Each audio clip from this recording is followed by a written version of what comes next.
सबसे बड़ी बात है कि विपक्ष को ये नहीं समझ में आ रहा है कि विरोध करें तो कैसे करें।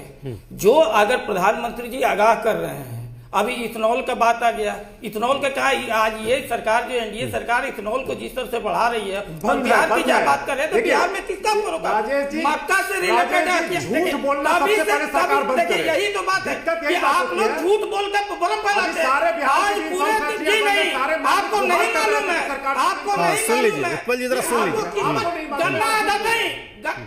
उत्पल जी सुन लीजिए जरा, इनको बोलने दें। हाँ राजेश जी आप बोले राजेश जी, मैं ले लूंगा जवाब, उत्पल जी ले लूंगा। यही ये लोग झूठ का जिस तरह से है, अब देखिए यही इसी तरह से ये फैलाया जा रहा है। और इन लोगों का जिस तरह से अभी आप ही के स्टूडियो में हमको ज्ञान हुआ कि स्वदेशी के बात हुआ, तो अभी ज्ञान हुआ कि पहला बार अडानी अंबानी भी जो है विदेशी है। ये पहले बार हुआ कि वो लोग पैर खोल रहे हैं तो वो विदेशी है, वो जा रहे हैं। ये स्थिति है, ये ज्ञान ये पाला जा रहा। दूसरी बात ये हो कि इस तरह की बात, अरे भैया आप यही तो झूठ का फैला रहे हैं। आप ये बताइए राजेश जी, लालू यादव जाए पूरे परिवार के साथ अंबानी के शादी में, पारिवारिक बात है तो वो देशी हो गए और आपका बिजनेस हो गया, तो ये कह रहे हैं कि गलत। यही दो तरफा रवैया, इन लोगों को समझ में नहीं आता है कि विरोध की क्या करें। ये पहले बताइए कि आपका नहीं, ये बता दीजिए कि तेजस्वी यादव विदेश जाएंगे कि नहीं जाएंगे, ये बता देना चाहिए। देखिए हकीकत क्या है, नहीं आप लोग के पास नहीं कोई है।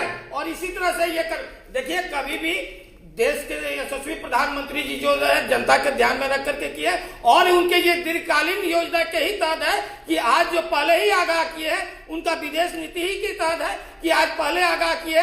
जहां तक यूरिया की बात होता है, पहले किस तरह से कांग्रेस के शासन में 14 के पहले किस तरह से कालाबाजारी होता था, आज कोटेड जो यूरिया आ रहा है, आज कालाबाजारी कहीं, हाँ ये आपका कहना सही है कि कहीं लेट होता है, रात में लाइन लगाकर डिस्ट्रीब्यूशन में कुछ दिक्कत होता है, लेकिन जिस तरह से कालाबाजारी होता था, जिस तरह से यूरिया का इस्तेमाल दूसरे चीजों में यूज होता था, आज के डेट में कोई बता दे कि यूज होता है। और अरे भैया आपका तो आंकड़ा ऐसा है कि आपका कोई आंकड़ा है ही नहीं है, ठीक है ना। आपका यही तो बात है कि आप लोग का जो भी है, देखिए अभी जो सोना की बात कर रहे हैं, अभी खदान की बात कर रहे हैं, ठीक है राजेश जी, प्रधानमंत्री जी का दीर्घकालीन सोच है और जनता को ये आगाह कर रहे हैं, जनता को सचेत कर रहे हैं कि आप उसको अमल कम कीजिए, जिससे कि कम से कम आने। सोना कौन खरीदता है?